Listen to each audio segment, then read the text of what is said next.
All right, everyone, welcome back to another Star Wars Galaxy of Heroes video with Fat Phil. Today, we're going to be looking at 5 teams that actually want a lot more speed than you would realize.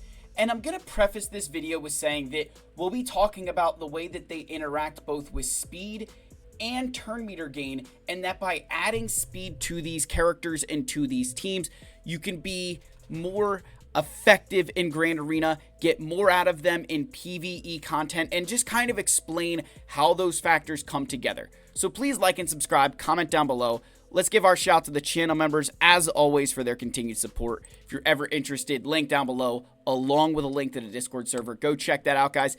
Thank you so much for continuing to keep the faith, continuing to put your eggs inside of the Fat Phil basket that, yes, I am somehow still providing you with good quality content and helping you progress in this game. Let's get into our video here, guys. We're going to be talking about 5 teams, and I'm going to say these are 5 teams that you might not realize need speed.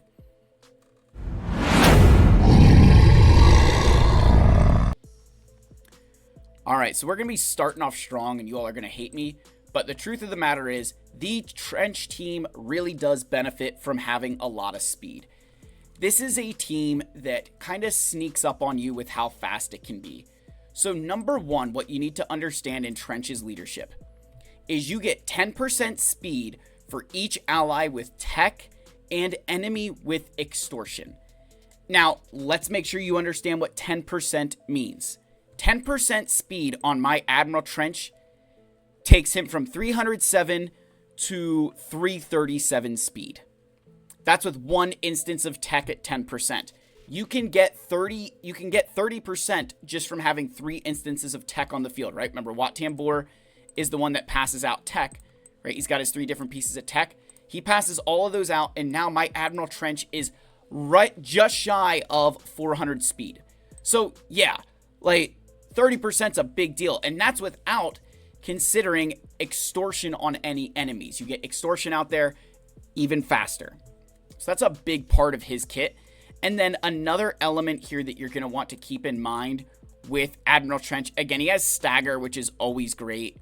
However, the biggest part of his kit here, again, just kind of showing you guys all the different stuff, but the biggest thing is on his unique ability.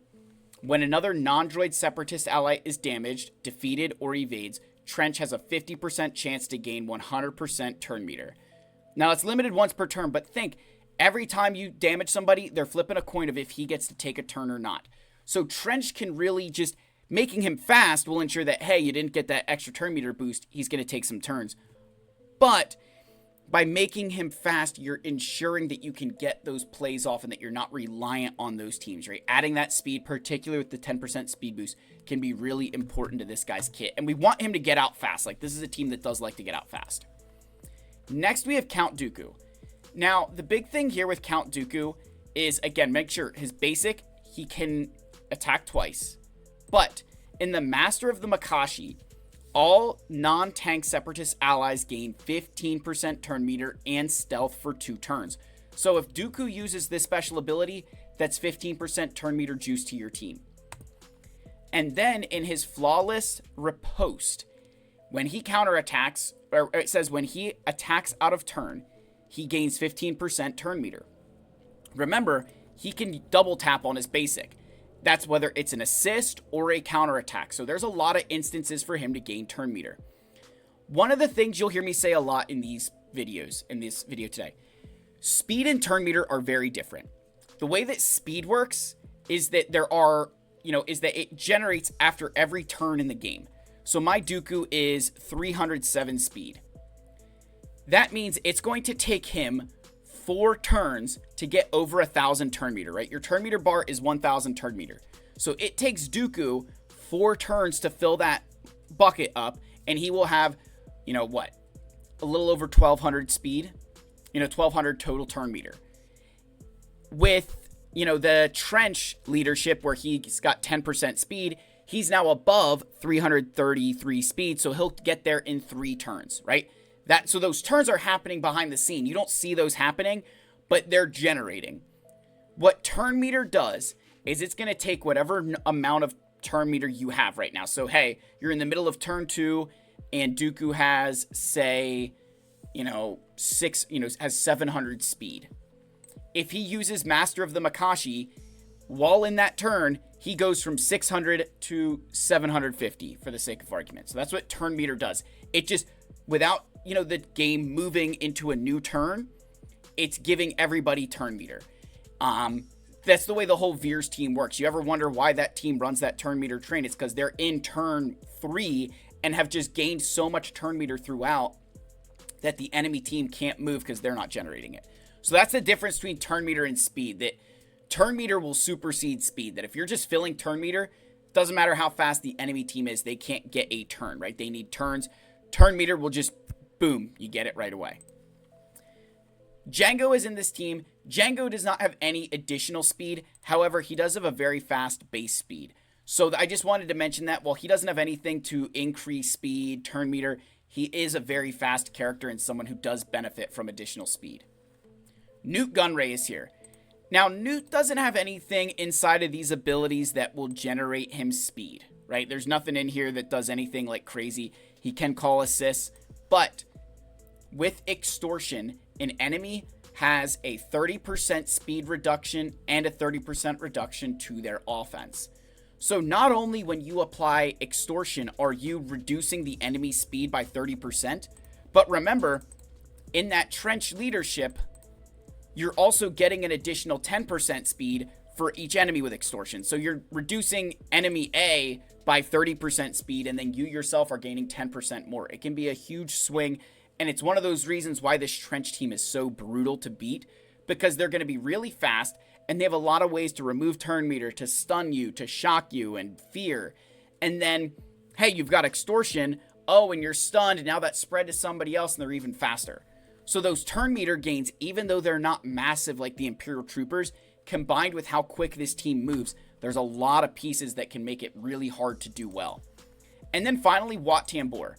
Now, in the Blast Tech weapon mod, this will allow whoever has it to gain 15% turn meter at the start of each enemy's turn. So this basically ensures that unless you get dazed, you have an opportunity to gain some turn meter whenever the enemy takes turns, and that's never fun, right? This is a very, very valuable piece in his tech, and again, that will also increase the speed of your total team by having it on the field. But when Wat Tambor is called to assist, he gets called to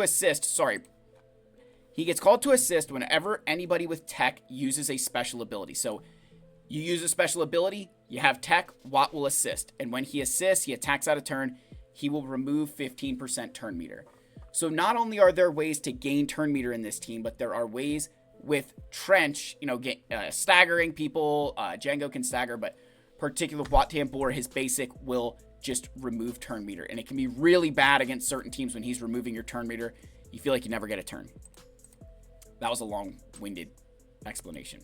All right, next, shouldn't be nearly as long. This is the Jedi team with Kelleran Beq. I feel like this one kind of slips under the radar with how fast they can actually be. So, Galactic Republic Jedi allies gain 30 speed from Kelleran Beq's leadership. So there's plus 30. Remember, you can also get 30 speed from Ki-Adi-Mundi's Jedi Council unique ability, where Galactic Republic Jedi allies, if everybody's present at the start of battle, they gain another 30 speed. So your entire team gets boosted by 60 speed. But Ki-Adi-Mundi here, when he's in a Taru form, which again, just so you make sure, he starts the battle using a Taru form. I forget where it says that. I think is it here? Yeah, starts the battle using a Taru. So when he's in a Taru, he gains an additional 20 speed. So now Ki-Adi-Mundi, who's 278 speed here, is going to get an additional 80 speed at the start of battle. So now he's at 358 speed. I mean, this dude is just, he can be so fast in that Kelleran Beq, Qui-Gon Jinn, and then with his unique abilities. Now, when he switches to Makashi, why that can be important? In the decisive thrust ability, he can grant Jedi allies 25% turn meter when he uses that ability. So your Ki-Adi-Mundi, super fast, gets out there first, grants your team turn meter using that, and you could potentially wipe out some some really powerful teams by using him in that light. And then in the basic, if he's in a Makashi, he can gain 15% turn meter when he uses that, which is always nice. Jedi Knight Anakin just has his bonus turns, nothing really going on there. Mace Windu. So, if Mace is above 50% health when he uses his basic, he gains 15% turn meter. Love to see that, right? When he uses Smite, if they have Shatter Point, you can remove 50% turn meter, and Mace will gain 50% turn meter. So again, like, love to see it. But then this party's over. This ability is super important. You're going to deal damage and call the target ally to assist. If the enemy had Shatter Point and the ally that you're targeting is Galactic Republic, you can swap turn meter with them. So, those turn meter swaps are amazing because what that allows Mace to do is, hey, I want to target, whatever character. I'm going to call Jedi Knight Anakin to assist. Mace hits them. Anakin hits them. Then, Anakin will go take his turn. And then however much turn meter Mace had, or however much turn meter Anakin had, Mace now has that amount. So you can quickly get through Mace's turns and do some really big plays on the enemy team with those turn meter, with that turn meter gains here. It is a really big part of that kit. And then finally, Shaak Ti. Whenever she takes damage from an attack, she can gain 20% turn meter. Obviously, it works the same thing with clone troopers, but when you're using her in a Jedi team, that can also be a big part of making sure that she can get some plays out there, that she's taking some ancillary damage. Boom, giving her turn meter. Next is General Skywalker 501st. This team, guys, actually does really like to be fast. So a big reason here is because of General Skywalker's leadership ability. When he's in cover, he recovers 10% protection and turn meter at the end of every turn, doubled for 501st turns. So when General Skywalker takes a nap, the more turns that your 501st takes, the faster he stands up. So with a character like Rex, that's super easy, and even ARC Trooper, they've got pretty good base speeds. But getting your Echo and getting your 5s fast can be a big part of getting this guy standing back up and can really make, killing him misery. Now, Rex has a couple things going on here. So he has his Form Up ability, which will give all Clone Trooper allies 60% turn meter, and then additional 10% for each debuff dispelled. So if you got debuffs, you're going to give yourself basically 100% turn meter. It's awesome. He also has in his unique ability all 501st have 4% speed for each 501st ally present at the start of battle. So Rex is giving out an additional 20% speed to the entire team. So he's an effective 365 speed. ARC Troopers in the 370s. He's actually faster even though he's got slower total mods. He doesn't even have a speed set. His base speed is just so fast. But guys like Echo and 5s have much slower base speeds. You're not going to run speed sets on them. So we want to get speed on them where we can. The one area with Echo that I think sometimes slips under the radar is when you deal physical damage to target enemy and grant 15% turn meter to another random ally with less than 50% turn meter. So Echo's constantly assisting. So if there's an ally that has less than 50% turn meter, he's going to give them 15%. So there's some ways to kind of generate some turn meter there. And then 5s is the one everybody's familiar with. In his Domino Squad unique, whenever another clone or 501st takes damage, he will gain 15% turn meter. So there are some nice turn meter gains that you can get from this team, but by having them faster, it'll help you bridge. That you don't want to just rely on 5s constantly gaining turn meter in order to take his turns. You want to have enough speed there that, hey, 5s gained 30% turn meter. Boom, he's got enough speed to take a turn, interrupt whatever the enemy's doing, and get General Skywalker standing back up. Trust me when I tell you, a slow 501st team is so much easier to beat than a fast one, right? When they can take turns, things go south fast. Next, CLS. There is kind of a turn meter train here, but this team is the king of turn meter manipulation. And again, to make sure you guys understand what turn meter manipulation is, it's made its way into certain abilities, but particularly Jedi Master Kenobi is a very common one here of enemies and allies are immune to turn meter manipulation. That simply means gaining or removing turn meter. Some characters are immune to turn meter, like they can't have their turn meter removed. Other ones, it's like, oh, you can't gain bonus turn meter. But The manipulation is that you could gain it or remove it. And the CLS team is the king of that. So, let's start here just in his leadership. Whenever an enemy resists a detrimental effect, rebel allies gain 5% turn meter. Right? That's pretty good. In Learn Control, it says, Jedi, when Luke doesn't have call to action, all of these things happen and gains 10% turn meter whenever another rebel ally takes damage. So you got the full CLS team and you're damaging anybody but CLS, he's gaining turn meter. Then in his It Binds All Things unique ability, whenever Luke resists a detrimental effect, he recovers health and protection. Whenever Luke inflicts a debuff, he gains 10% and other allies gain half that amount. So, with this whole CLS team, what you need to recognize, whether Luke is inflicting debuffs, right, through It Binds All Things, or the enemy's resisting, your team is winning in terms of gaining turn meter.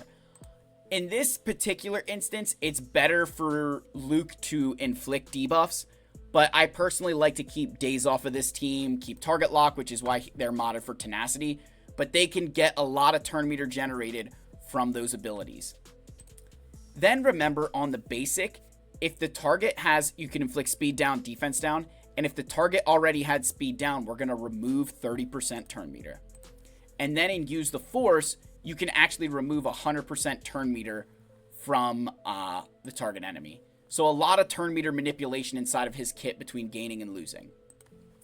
In C-3PO, he has a plus 20 speed in his unique ability here. So he has a plus 20 speed. He doesn't have a super fast base speed, but plus 20 does help him out a little bit.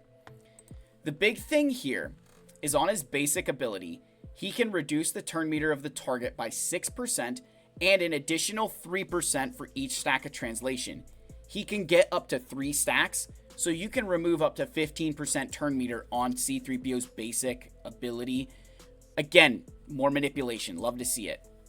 Chewbacca and 3PO and Chewie do not actually directly have ways to increase turn meter or speed or anything, but they can inflict debuffs. You've got 3PO and Chewie with evasion down and blind, and then Chewbacca here does have an ability to inflict stun and then tenacity down. So they do have some debuff abilities that can help generate that turn meter if they get resisted. And then Han Solo. Similar to CLS, he has both turn meter gain and manipulation in his kit. So on the basic, if the target has less than 50% turn meter, deal 75% more damage. Otherwise, remove 35% turn meter. This attack can't be evaded. Well, just think. When Han uses his basic on the on his unique ability here, when he uses his basic, attack again, dealing 50% less damage. So, if you go and attack somebody who, say, has 60% turn meter, you're going to remove turn meter from them up to, 35%. So they go from 60 down to 25. And now his basic will actually deal more damage because they're below that 50% turn meter threshold. So there's a tactic here at times with Han that sometimes you attack the guy with, a lot less turn meter and just try and delete them. But in other cases, you can remove turn meter and then deal more damage on the, the follow-up because of that, penalty there, right? Then remember in Deadeye, he can stun the target enemy and then he can gain turn meter equal to his critical chance, which his critical chance is just super, super high. And then finally on his unique Never Tell Me the Odds here, he can grant himself an additional 50% turn meter. So this dude can just completely help you outrun the enemy team, take a lot of turns, manipulate turn meter on the enemy team. I think the CLS team is one that a lot of players don't quite recognize, that having a lot of speed on them can completely change the counters you're going to use, or even allow you to beat certain teams that otherwise you wouldn't be able to, because you're bridging that gap between, okay, they're not 350 speed, but I'm gaining little chunks of turn meter here and there. That's allowing me to take more turns. That's a big part of their kit. The last team here, rest in peace Droidica, is the General Grievous team. This is the last team that I think could actually use a fair bit of speed. And a lot of that is because of General Grievous' lead here. When a target-locked enemy is damaged, each droid and Separatist ally gains 2%, doubled for Grievous. What you need to recognize there is that every single character who you're going to use in his team has a droid tag and a Separatist tag, unless you throw like Nute Gunray in there. But you think he's both droid and Separatist. B1, droid Separatist, droid Separatist, droid Separatist, droid Separatist. So that means they're not just gaining 2% turn meter, they're gaining 4. And that's for each target locked enemy. So if you have target lock on every single enemy, you could be gaining 20% turn meter with an AoE ability. Who, General Grievous, not only has an AoE ability, it inflicts target lock, and more importantly, it can remove 30% turn meter, and the attack can't be evaded. So there's a lot going on there. You also have B1 Battle Droid. Now, B1 on his special ability here, which remember does not have a cooldown, you can inflict target lock on the target, but more importantly, you deal damage to all enemies. So, by using that ability on his turn, if everybody has target lock, you can gain chunks of turn meter at a time and get your team moving a lot faster. And then in Roger Roger, he also has this sentence here that when another droid ally uses a special, B1 gains 15% turn meter. So again, what you're using speed for in these teams is to bridge that gap that, yeah, you can't just completely rely on hitting target locked enemies and using special abilities. You need speed to fill in those gaps so you can get the rest of the team, get that turn meter flowing, and ensure that you're not necessarily running a complete train on the other team like you do. I know that sounds so weird, but you're not running a complete turn meter loop around the team like you are with troopers. But you're keeping them from taking meaningful turns because of all the elements that are coming together here. Magna Guard does not have anything crazy here, but he does have an AoE ability, so there is a way to juice up your turn meter. B2, everybody's familiar with this guy, right? So in Relentless Barrage, he has a 40% chance to gain 100% turn meter whenever another ally is evaded or damaged by an attack. So he's taking turns all the time, right? The other thing that he has is that whenever he inflicts a debuff, all other Separatist droid allies gain 5% turn meter. So think about his AoE ability here, where this can inflict buff immunity. If you can get a couple instances of buff immunity to land on the other team, again, chunks of turn meter for your team. This guy is so important for that turn meter gain that I think he kind of slips under the radar a lot of times, right? This is a really good way to make sure that you're keeping that turn meter juiced, is keeping this cooldown just kind of constantly going on. And even on his basic, if the target was target locked, inflict critical damage down, otherwise inflict target lock. So he can either inflict target lock, or if they already had target lock, he'll inflict crit damage down, which is additional turn meter for your team, right? Then finally, we have the Stap.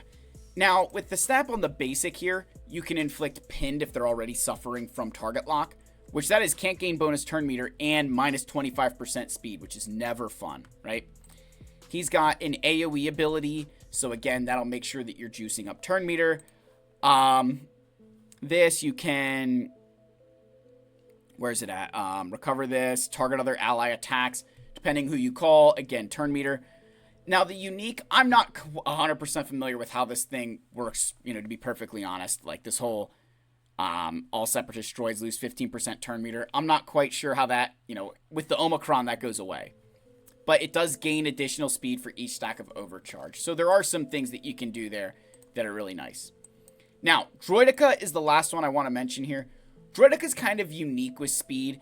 So, in its unique ability, Droideka says that it has plus 50% speed, unless it has damage immunity, and when it has damage immunity, it's minus 50%. So just to kind of paint that picture, plus 50% speed without damage immunity means that if your Droideka is 200 speed, it's an effective 300 speed without damage immunity.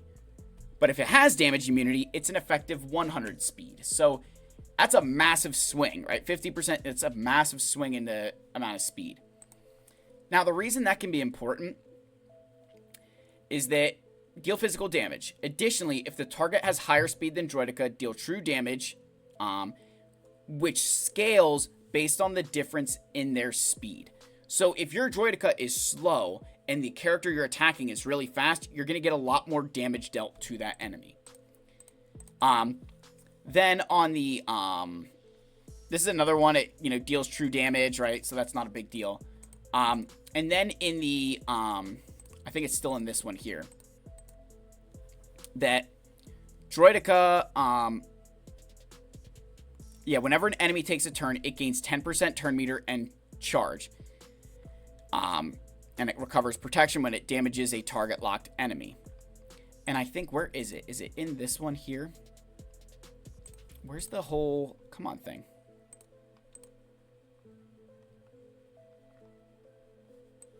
Where's the, oh, it's because it's in this one. I'm an idiot. So, sorry, I was looking for the whole thing of, that it has a 35% chance to assist, dealing 50% less damage whenever a Separatist ally uses an ability during their turn. So the reason I wanted to bring that up is that, again, if it's getting called to assist and hitting a target locked enemy, there's additional turn meter. So you're wondering, Phil, you're saying all these things about turn meter and you're talking about speed.